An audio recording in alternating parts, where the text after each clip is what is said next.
नमस्कार। The public India में आपका हार्दिक स्वागत है।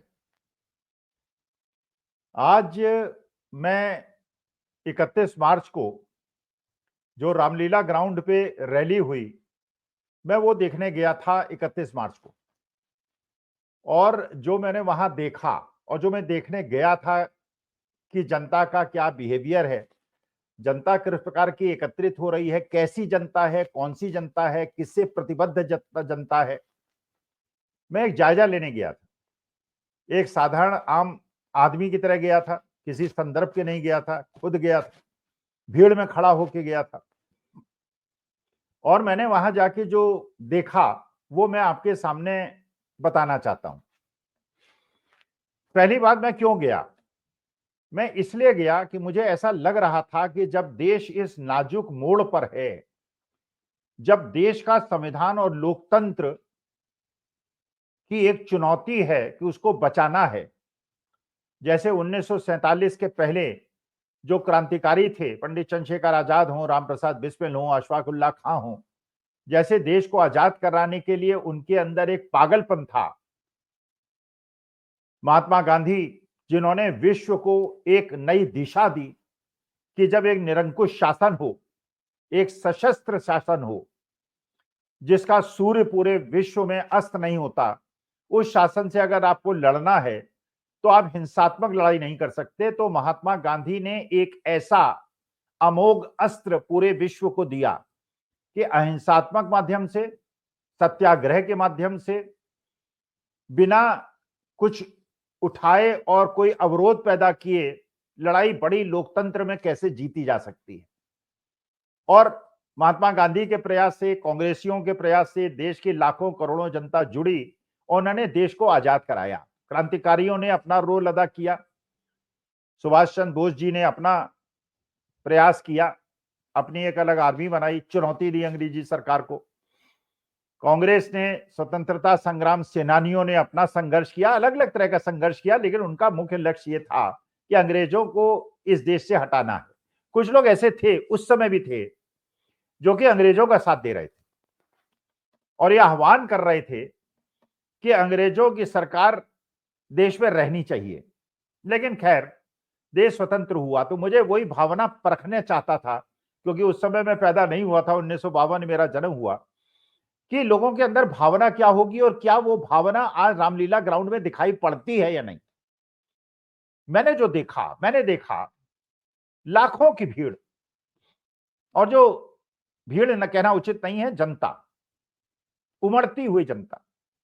और ये जनता ऐसी जनता नहीं जो आम आदमी पार्टी या कांग्रेस या लेफ्ट या किसी पार्टी से बहुत ज्यादा संबद्ध हो। ये ऐसी जनता जो गैर राजनैतिक है, जो राजनैतिक है, जिसकी कोई राजनैतिक पृष्ठभूमि नहीं है, लेकिन वो देश के लोकतंत्र को और संविधान को प्यार करती है। ज्यादातर लोग जो मुझे दिखे, जिनसे मैंने बात की, जिनसे समझने का प्रयास किया,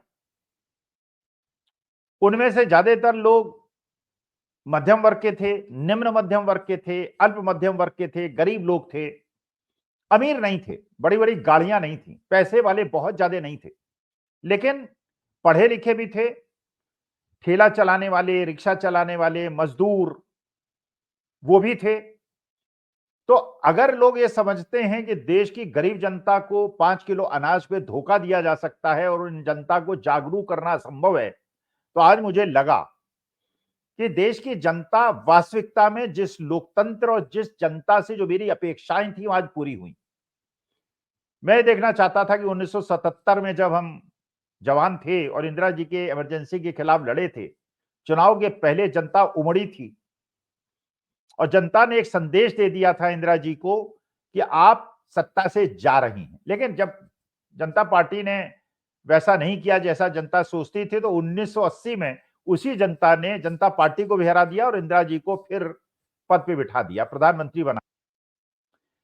मुझे बड़ी खुशी हुई इस जनता को देखकर कि जैसा मैं अपेक्षा करता था, जनता के अंदर लोकतंत्र संविधान के प्रति जो प्रेम है वो बहुत ज्यादा है। मैंने यहां ये भी देखा, मैंने सबको सुना, तेजस्वी यादव को भी सुना, हेमंत सोरेन की पत्नी को भी सुना, महमूद जो महबूबा मुफ्ती हैं उनको भी सुना, यादव को सुना, मैंने जो दीपांकर भट्टाचार्य हैं उनको सुना, सभी नेताओं को सुना करीब करीब, बाद में चला आया, लेकिन काफी नेताओं को सुना। मुझे लगा कि जो जनता और इनके बीच का संवाद है वो सफल हो रहा है, चाहे मीडिया उसको नहीं दिखा रहा, गोदी मीडिया नहीं दिखा रहा, लेकिन आश्चर्यजनक रूप से जनता के बाद बात पहुंच रही है, जनता समझ रही है, जनता इस खतरे को समझ रही है कि देश के लोकतंत्र को बचाने के लिए, संविधान को बचाने के लिए जो उनके ऊपर एक बहुत बड़ी जिम्मेदारी आ गई है, उसको अगर वो चूकी तो उसको नुकसान होगा।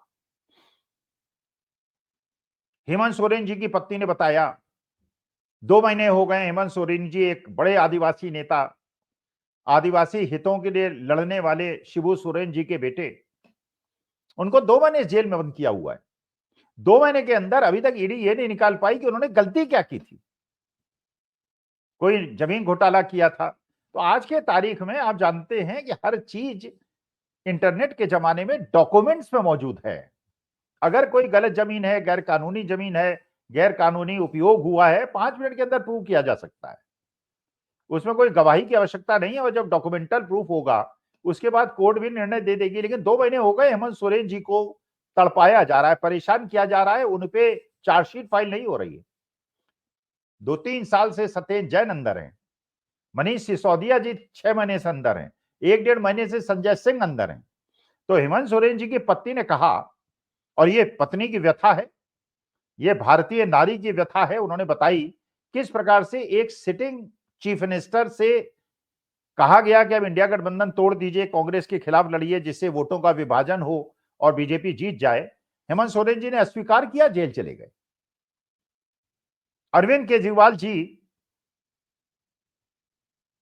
उस आरोप में अंदर हैं जो उन्होंने एक नीति बनाई थी, और नीति बनाने पे अगर जेल हो सकती है तो चुनावी बॉन्ड जिसको सुप्रीम कोर्ट ने असंवैधानिक घोषित कर दिया है, गैर कानूनी घोषित कर दिया है, और जिसपे बहुत दिनों के बाद सुप्रीम कोर्ट का ऐसा निर्णय आया कि सरकार की बनाई हुई नीति को असंवैधानिक बता दिया गया, तो वो नीति बनाने वाले जेल क्यों नहीं जाएंगे?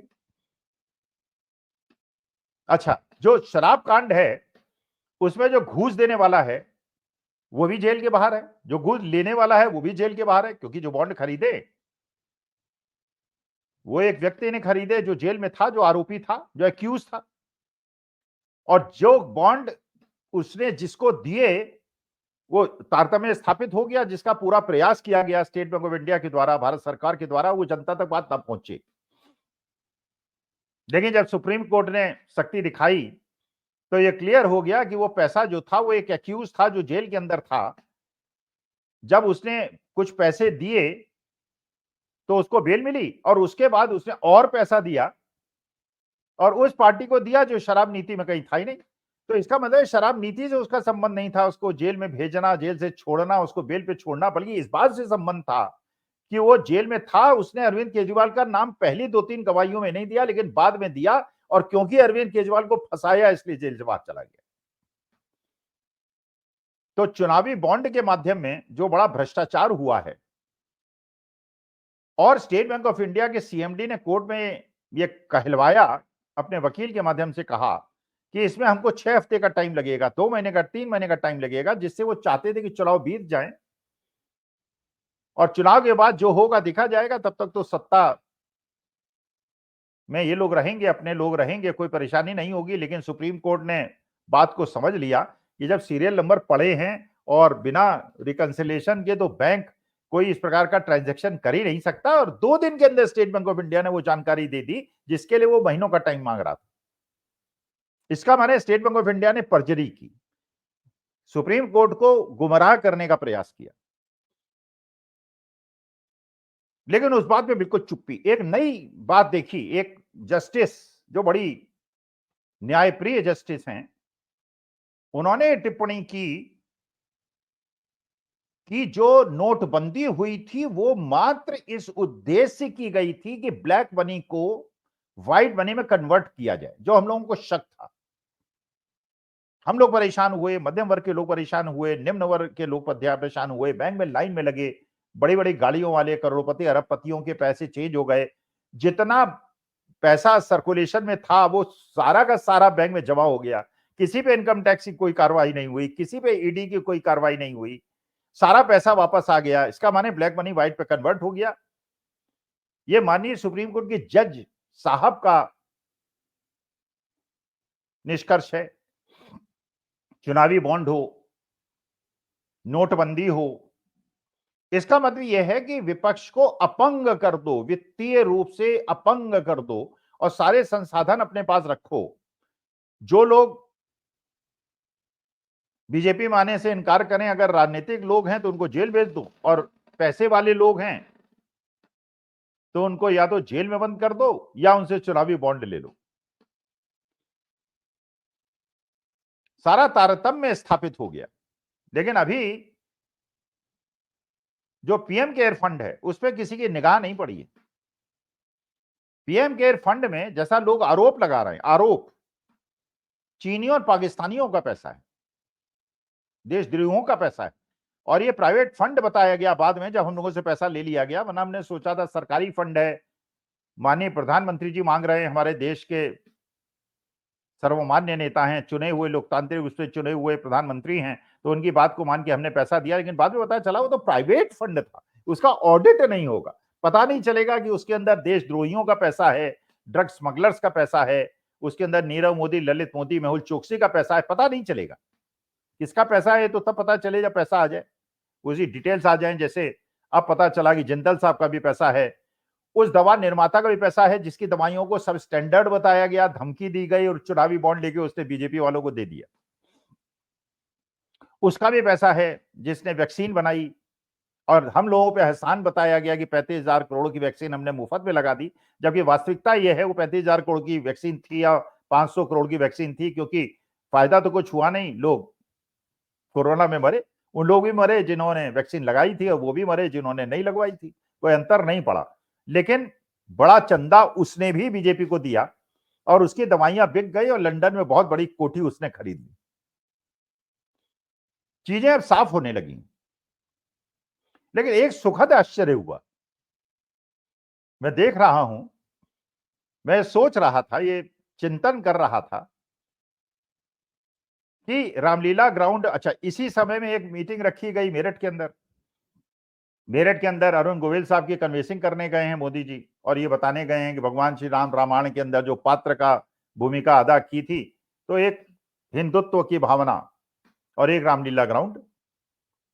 मैं सोच रहा था गोदी मीडिया मेरठ ही दिखाएगा, दिल्ली नहीं दिखाएगा, रामलीला ग्राउंड नहीं दिखाएगा। लेकिन बड़ा सुखद आश्चर्य हुआ, बड़े बड़े पूंजीपतियों के, अडानी जी के चैनल एनडीटीवी में दिल्ली की पूरी विस्तृत जानकारी हो रही थी। वो उमड़ती हुई भीड़ को दिखा रहे थे, लाखों की संख्या में लोगों के उत्साह को दिखा रहे थे, मेरठ को कम दिखा रहे थे। इसका मतलब यह है उनको भी शायद ये संकेत मिल गया है, मौसम बदल गया है, जनता जाग गई है। और जब जनता जागती है उसके बाद वही होता है जो आप फिल्मों में देखते हैं, पहले विलन हावी होता है, इंटरवल के पहले तक अत्याचार करता है, अनाचार करता है, धमकाता है, सब कुछ करता है, और इंटरवल के बाद हीरो हावी होता है और जो विलेन है वो भागता हुआ, पिटाई होती है उसकी। तो मेरा निवेदन है, लोकतांत्रिक रूप से महात्मा गांधी का मानने वाला हूं, उनका एक प्रकार से शिष्य हूं, और मैं मानता हूं पूरे विश्व में अगर भारतवर्ष को की सबसे बड़ी देन है तो महात्मा गांधी हैं। विश्व के महानतम संत हैं जिनको बदनाम करने का प्रयास उन लोगों ने किया जिन्होंने अंग्रेजों का साथ जब स्वतंत्रता संग्राम की लड़ाई चल रही थी दिया था। तो महात्मा गांधी को जिन्होंने बदनाम करने का प्रयास किया, जो दसियों साल जेल में रहे, पंडित जवाहरलाल नेहरू दसियों साल जेल में रहे, पंडित जवाहरलाल नेहरू के परिवार के लोग जेल में रहे, और वो लोग जो माफी मांग के आए, जिन्होंने पेंशन ली, वो गुणगान होने लगा, कहा जाने लगा सारा इतिहास गलत है, हम लोग इतिहास लिखेंगे, वो पुराना इतिहास गलत है, और बहुत सारी चीजें उठाई गई। तेजस्वी यादव को सुना, तेजस्वी यादव ने कहा 400 पार का मतलब है ईवीएम सेट कर ली है क्या। लेकिन सेट करने वाली भी सोच लें, बेईमानी करने वाली भी सोच लें। जनता जब जागृत होती है, लाखों करोड़ों की जनता जागृत होती है, तो बड़े बड़े अधिकारी महोदयों, आपके ऊपर देश के लोकतंत्र संविधान बचाने की जिम्मेदारी है। अगर इस जिम्मेदारी से चूके, मैं केवल आपको आगाह कर रहा हूं, मैं आपसे प्रार्थना कर रहा हूं, अपने संवैधानिक कर्तव्यों का निर्वहन करें, वरना पाकिस्तान वाला हाल ना हो जाए। पाकिस्तान जो कि एक निकृष्ट राष्ट्र है, वहां के मुख्य चुनाव अधिकारी ने कन्फेस किया कि उसने बेईमानी की थी चुनाव में, और उसने खुद कहा कि मुझे पुलिस ले जाए, मुझे अरेस्ट करे और चौराहे पे फांसी पे टांग दे। ऐसी आत्मग्लानि आपको महसूस ना करनी पड़े। तो मेरा आपसे निवेदन है, कृपा करके देश के लोकतंत्र संविधान को बचाने के लिए आप संघर्ष कीजिए। अरविंद केजरीवाल की पत्नी, संजय सिंह की पत्नी, हेमंत सोरेन की पत्नी, सत्येंद्र जैन की पत्नी, जब उन पत्नियों को जनता ने देखा तो उन्होंने देखा कि हमारी सनातन परंपरा क्या है, किस प्रकार से अपने पति के प्रति अपने समर्पण को प्रदर्शित करने के लिए उनकी पत्नियां वहां मौजूद थीं, जबकि वो राजनीतिक महिलाएं नहीं हैं, लेकिन मौजूद थीं, क्योंकि ये उनका नैतिक कर्तव्य है कि अपने पति के हितों की रक्षा करने के लिए, सती सावित्री की बात आपने सुनी होगी, पत्नियां उन्मुख होती हैं। यही हमारी सनातनी परंपरा है, यही हमारी भारतीय संस्कृति और सभ्यता है। वो मंचासीन थी, और हेमंत सोरेन की पत्नी ने जो ओजस्वी भाषण दिया, दीपाकर भट्टाचार्य जी भी थे, खड़गे साहब भी थे, राहुल गांधी भी थी, प्रियंका गांधी भी थी, और अखिलेश यादव भी थे। बड़ा ओजस्वी भाषण उन्होंने दिया। तो इसका मतलब एक मैसेजिंग की, ये जो लोग ये अफवाह उड़ा रहे थे कि इंडिया गठबंधन टूट रहा है और इंडिया गठबंधन दिग्भ्रमित है, उद्धव ठाकरे थे, उद्धव ठाकरे ने बोला। इसका मतलब यह है कि पूरा एक यूनियन ऑफ स्टेट हिंदुस्तान की छवि वहां दिखाई पड़ रही थी। हर प्रदेश के लोग दिखाई पड़ रहे थे, केवल गुजरात नहीं दिखाई पड़ रहा था। ऐसा नहीं लग रहा था कि आज आपने देखा होगा, महामहिम राष्ट्रपति जो हमारी देश की प्रथम नागरिक है और हमारे लिए सबसे ऊंची माननीय हैं, उन्होंने भारत रत्न दिया एल के अडवाणी साहब को। उनके घर जाकर माननीय मोदी जी भी वहां गए, और राष्ट्रपति महोदय खड़ी हुई हैं। और चलिए माना जा सकता है एल के अडवाणी साहब 90 साल से ऊपर के हैं, वो बैठे हुए हैं, उनके खड़ा होना कोई एक्सपेक्ट भी नहीं करता। वो हमारे पूर्व एक बड़े हैं, हमारे अग्रज हैं, हमारे पूज्य हैं। लेकिन माननीय मोदी जी 73 साल के कुर्सी में बैठे हुए हैं, खड़े होने की भी जहमत उन्होंने नहीं उठाई। इसका मतलब यह है कि जो भारत की सभ्यता और संस्कृति है, कि जब बड़ा खड़ा होता है तो छोटा बैठता नहीं है। क्लास में टीचर आता है, सारे स्टूडेंट्स खड़े हो जाते हैं। जब सभापति महोदय आते हैं लोकसभा या राज्यसभा में, तो सारे लोग खड़े हो जाते हैं, सारे एमपीज। हम लोग कोर्ट जाते हैं, न्यायाधीश महोदय के सामने सिर झुका के जाते हैं। सारे वकील जो है सिर झुका के अंदर घुसते हैं, सिर झुका के बाहर जाते हैं। लेकिन माननीय मोदी जी बैठे रहे। इसका माने माननीय मोदी जी को ये लगता है कि वो जो प्रथम नागरिक के प्रति भी उतना सम्मान दिखाने की आवश्यकता नहीं है कि वो खड़े हो जाएं, चाहे वो आदिवासी महिला हो, चाहे वो महिला हो। तो मुझे बड़ा अजीब सा लगा। मैंने कहा कि ये जो सभ्यता और संस्कृति की बात करने वाले लोग हैं, वो कितना गिर सकते हैं। तो एज ए शिक्षक मेरा दिल जो है वो समझ में नहीं आया मैं कैसे रिएक्ट करूं, क्योंकि मैंने वो समय देखा है, एक बार राजनाथ सिंह अध्यक्ष थे बीजेपी के, जब वो मंच पे चलने लगे तो अटल जी बैठे हुए थे, अटल जी खड़े होने लगे। घुटने में दर्द था उनके, सब जानते थे, घुटने उनके अशक्त थे। राजनाथ सिंह जी ने कहा, महाराज क्या कर रहे हैं पंडित जी, क्या कर रहे हैं, बैठ जाइए ना, आप क्यों खड़े हो रहे हैं। अटल जी ने जवाब दिया कि आप अध्यक्ष हैं, आपके सम्मान के लिए मेरे लिए खड़ा होना आवश्यक है। अटल जी वयोवृद्ध आदमी, राजनाथ सिंह से बड़ी उम्र के आदमी, लेकिन खड़े इसलिए हुए कि अध्यक्ष सामने से गुजर रहे हैं। और यहां देश की महामहिम, जिनके बिना हस्ताक्षर के कोई भी कानून नहीं बनता, उन महामहिम के सामने वो खड़ी हुई हैं हाथ जोड़ के, और जो हमारे माननीय प्रधानमंत्री महोदय हैं वो बैठे हुए हैं। तो एक शिक्षक के दिमाग को ये बात सहन नहीं हुई, मुझे नहीं लगा। लेकिन आज मुझे बड़ी खुशी हुई कि देश के अंदर देश के लोकतंत्र संविधान को बचाने की जो ललक है वो कम नहीं हुई।